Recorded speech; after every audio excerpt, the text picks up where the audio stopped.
सभी साधु संतों का तहे दिल से स्वागत करती हूँ। और इसी स्वागत सत्कार के माध्यम से अब हम स्वागत भाषण की ओर बढ़ेंगे। ये स्वागत भाषण पेश करने के लिए मैं बुलाना चाहूँगी अखिल भारतीय सह धर्म जागरण प्रमुख आदरणीय श्री श्याम कुमार जी। इनको जोरदार तालियों से इनका स्वागत करें।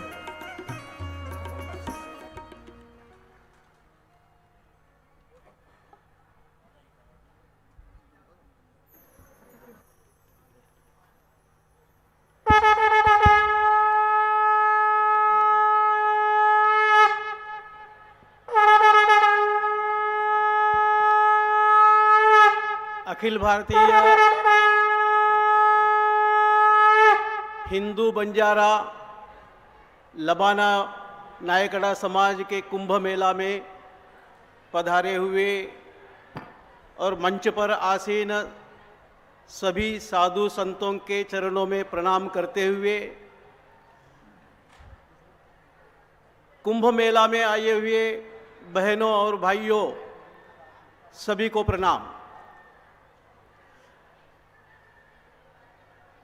यह अपना देश एक प्राचीन देश है, विश्व में अत्यंत पुरातन देश विश्व में अपना देश है। और ये देश सब देशों से भी धन धान्य में संपन्न, वैभव संपन्न ऐसा देश हमारा देश है। और इस संपन्नता को, वैभव को देखकर सुनकर विश्व के जो क्रूर और बर्बर जातियां हैं, भारत को लूटने के लिए यहाँ पर पधारे हैं, आक्रांताओं के नाते इस देश पर आक्रमण किया है। और इस देश को लूटने के लिए यहाँ पर हिंदुओं के ऊपर हमला करके अनेक लाखों की हिंदुओं की हत्या की और संपदा को लूटकर ले गई थी। इस देश में ऐसे बर्बर क्रूर जातियां हूण, शक, कुषाण, ग्रीक ऐसे जातियां यहाँ पर आए हैं और यहाँ पर आक्रमण किया। यहाँ के हिंदुओं ने उस आक्रांताओं के विरुद्ध लड़ा और आक्रांताओं को पराजित किया। न केवल पराजित किया और सभी आक्रांताओं को, उनको अपने धर्म के बारे में, देश के बारे में समझाकर उनको आत्मसात किया है और उनको यहाँ से भगा दिया और जो बच गए उनको आत्मसात किया है। ऐसे जो आक्रांता यहाँ पर आए हैं वो यहाँ पर वैष्णव बन गए, शैव बन गए, बौद्ध बन गए और भागवत बन गए। तो ऐसे देश हमारा जो बाहर से आए हुए आक्रांताओं को भी हजम करके, जीर्ण करके आत्मसात किया है। लेकिन बाद में जब मुसलमानों का आक्रमण इस देश पर हुआ था, कुछ अलग तरीके से आक्रमण उन्होंने किया है। मुसलमान और ईसाई ऐसे जो दो जातियां, क्रूर और बर्बर जातियां, जो केवल अपने ही मत को, अपने ही मजहब को सत्य मानते हैं और दुनिया में सभी बाकी के मजहब वो गलत है, असत्य है, ऐसे मानने वाले मुसलमान और ईसाई अपने देश पर आए हैं। पहले मुसलमान आए हैं और कुछ अलग तरीके से उनका आक्रमण यहां पर हुआ है। यहां पर इस देश के हिंदुओं के ऊपर हमला करके यहाँ के हजारों मंदिरों को तोड़ दिया है, मठों को तोड़ दिया है, हजारों साधु संतों को कत्ल कर दिया है और यहाँ के हिंदुओं के ऊपर आक्रमण करके हिंदू समाज को और हिंदुओं को हत्या कर दिया है, संहार कर दिया है, कत्लेआम किया है। और इतना ही नहीं, हमारे माता बहनों को ऊपर आक्रमण किया और उनके ऊपर आक्रमण करके अत्याचार किया। अनेक माता बहनों को अत्याचार करके और माता बहनों को मुसलमानों के साथ शादी करके उनके साथ यहाँ पर संतान पैदा किया और अनेक हजारों लाखों लोगों को बंदी बनाकर, गुलाम बनाकर वो अपने देश ले गया। तो ऐसे गुलाम और यहाँ के लोगों को हत्या करके, कत्लेआम करके यहाँ हिंदुओं की संख्या कम करने का प्रयास किया और ये करते करते यहाँ पर जो इनके विरोध किया है उनका रक्तपात किया। और इतना ही नहीं, यहाँ के हिंदुओं को मतांतरण, धर्मांतरण भी किया है। ऐसे लाखों लोगों को धर्मांतरण किया। और ये जो तरीका है, ये नया तरीका था अपने हिंदू समाज के लिए, यहाँ हिंदू राजाओं के लिए, क्योंकि ये जो तर्क में बैठकर मुसलमान या ईसाई बैठकर चर्चा करके कौन सा सत्य है और कौन सा असत्य है, ऐसा चर्चा करने वाला उनको विश्वास नहीं था। इसीलिए केवल अपना मजहब स्थापित करने के लिए यहाँ के लोगों को मारना, यहाँ के लोगों को मतांतरण करना, यही उनका विश्वास था और इसलिए ये सब उन्होंने किया है। और यहाँ के जो साधु संत महात्मा ये सब देख रहे थे और राजाओं ने भी ये अलग तरीके के जो आक्रमण हो रहा है इसके विरुद्ध क्या करना है ऐसा सोच रहे थे।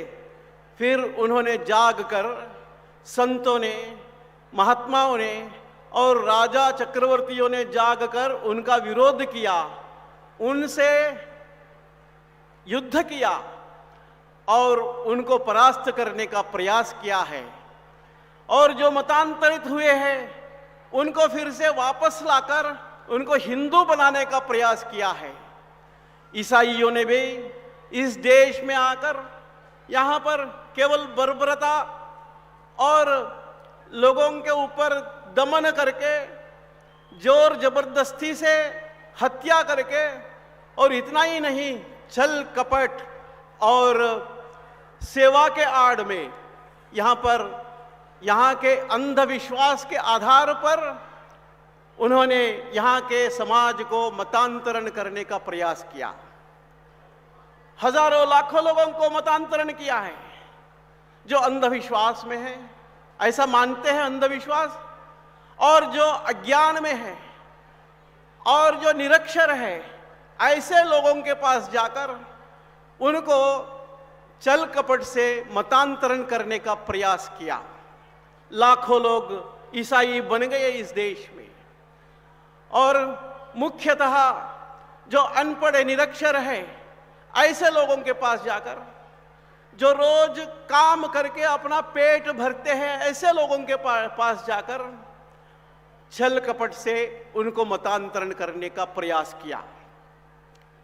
मतांतरण, और अपने देश में जो आज ईशान्य यानी नॉर्थ ईस्ट जो है वहां पर गए, वहां पर जो अंग्रेज का राज्य था, अंग्रेज के राज्य के सहकार से वहां पर हिंदू संतों का निषिद्ध करके वहां ये लोगों ने यानी ईसाई मजहब के मत प्रचारकों ने वहां पर गए और वहां पर प्रचार किया, वहां के लोगों को धर्मांतरण किया। और इसके कारण आज देश भर में मतांतरितों की संख्या बढ़ रही है। और ईशान्य में यानी नॉर्थ ईस्ट में वहाँ पर कुछ राज्य ऐसे बन गए जो जहाँ पर 85-90% ईसाई बन गए। नागालैंड, मिजोरम, मेघालय जैसे राज्यों में वहाँ पर ईसाई पूरा चलता है, 90% ही ईसाई बन गए हैं। तो ऐसे पूरे देश भर में छल कपट से मतांतरण किया जा रहा है। तो 500 सालों से ईसाइयों ने इस देश को ईसाईकरण करने का प्रयास कर रहे हैं और 1300 सालों से मुसलमानों ने इस देश को इस्लाम बनाने का कोशिश कर रहे हैं। लेकिन यहाँ के जो हिंदू वीर राजा और यहाँ के जो हिंदू साधु संतों ने जागकर इस समाज को जागृत किया, इस समाज में हिंदुत्व भाव को निर्माण किया, जागृत किया और समाज खड़ा हुआ। ये मुसलमानों के और ईसाइयों के ये जो मतांतरण, धर्मांतरण हो रहा है, इसके खिलाफ समाज खड़ा हुआ। इसके कारण यह देश 1300 सालों से भी मुसलमानों से लड़ते लड़ते ये देश इस्लाम नहीं बना और 500 सालों से ईसाइयों से लड़ते लड़ते ये देश ईसाई देश नहीं बना। कारण क्या था? यहाँ के साधु संतों ने हिंदू समाज को जागृत किया, हिंदू समाज खड़ा हुआ और हिंदू समाज उनके खिलाफ खड़े होकर इनके साथ लड़ा और आज इस देश हिंदू देश के नाते आज भी है। तो इस देश को बचाने के लिए जैसा जैसा मतांतरण जहां जहां पर बढ़ते जा रहा है वहां पर खतरा निर्माण हो रहा है। स्वामी विवेकानंद जी ने कहा था, एक व्यक्ति एक हिंदू, ईसाई या मुसलमान बन गया तो न केवल एक हिंदू घटता है और ईसाइयों या इस देश के लिए शत्रु, इस धर्म के लिए शत्रु भी बढ़ता है, ऐसा स्वामी जी ने कहा था।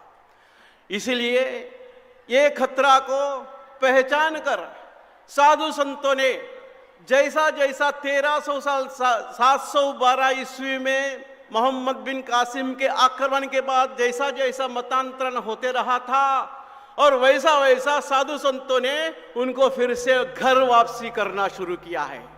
जो लोग गए वो वापस आ गए। ऐसा साधु संतों ने काम शुरू किया है और हजारों लाखों की संख्या में वापस आ गए हैं और भी उनका प्रयास चल रहा है देश में। तो जैसा जैसा मतांतरों की संख्या बढ़ती है, जहां पर मतांतरों की संख्या बढ़ती है वो भूभाग भारत से कट जाता है, भारत से अलग हो जाता है। हमने देखा है अफगानिस्तान, पाकिस्तान, बांग्लादेश भारत से अलग हो गया है। कारण क्या है? वहां पर मतांतरितों की संख्या बढ़ गई है। इसके कारण वो भूभाग भारत से कट गया। जहां पर मतांतरितों की संख्या बढ़ती है वो भूभाग भारत से, जहां हिंदू घटा है वहां पर भारत भटा है, कटा है, ऐसा हमको दिखता है। आज नॉर्थ ईस्ट स्टेट्स में हम देखते हैं वहां के लोग कहते हैं हम अलग संस्कृति के हैं, हमारे लिए अलग देश चाहिए, अलग राष्ट्र चाहिए, ऐसा उनका मांग है। जहां जहां पर देश में आज ऐसे मतांतरितों की संख्या बढ़ती है वहां पर अलग देश का मांग होता है। इस खतरे को पहचानना चाहिए। आज देश भर में ईसाइयों ने ईसाइयत को फैलाना, छल कपट से ईसाइयत को फैलाने का प्रयास कर रहे हैं। इसीलिए इसके विरोध में हमको काम करना है। इसीलिए यह बंजारा हिंदू अखिल भारतीय कुंभ मेला का आयोजन किया गया है। तो 3-4 महीने में, इस कुंभ मेला के पहले 3-4 महीने अपने कार्यकर्ता और पूज्य साधु संतों ने गांव गांव में जाकर, तंडा तंडा में जाकर वहां के बंजारा समाज के भाइयों और बहनों को समझाकर हम हिंदू हैं, हम अलग नहीं है और हम धर्मांतरण नहीं होना चाहिए, ऐसा जागृत किया है। और ऐसे 3-4 महीने से ये प्रयास चला है। लगभग 11,000 गांवों में, तांडों में अपने साधु, पूज्य साधु संतों ने और कार्यकर्ताओं ने गए हैं, घर घर जाकर वहां पर हिंदुत्व के बारे में, हिंदुत्व को जगाने के बारे में प्रयास किया है। तो इसके कारण हमको ऐसा इस संपर्क अभियान में हमको ध्यान में आया, 11,000 तांडों में से 3,500 गांव में, तांडों में आज ईसाईयत आ गया है। ये खतरा आज इतना नजदीक आ गया है। इसलिए इस खतरे से बचने के लिए हमारा कार्यकर्ता, साधु संत महात्मा तांडों में गए, घर घर जाकर समझाए। तो इसके कारण आज देश में सभी तांडों में एक वातावरण, ऐसा हिंदुत्व वातावरण बन गया। हाँ, हम हिंदू हैं, हम अलग नहीं हैं, हम धर्मांतरण नहीं होंगे, हम हिंदू धर्म की रक्षा करेंगे, ऐसा एक वातावरण आज देश में निर्माण हुआ है। तो भाइयों और बहनों, हमको ये समझना चाहिए, हमारे गांवों में, तांडों में जो ईसाई आते हैं उनके खिलाफ हमको खड़ा होना है, और जो मतांतरण हो गए हैं हमारे भाई बंधु, उनको फिर से वापस लाने का प्रयास हमको करना है। इस कुंभ मेला के बाद, हम वापस जाने के बाद इस काम में हमने लगना है। ऐसे अपेक्षा और ऐसे विनती करते हुए मैं मेरा वाणी को विराम देता हूं। नमस्कार।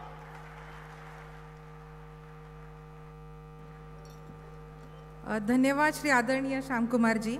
आपके यही विचार प्रेरकता से समाज की जागृति एवं सामाजिक उत्थान के लिए दीप स्तंभ की तरह हमें मार्गदर्शन करेंगे।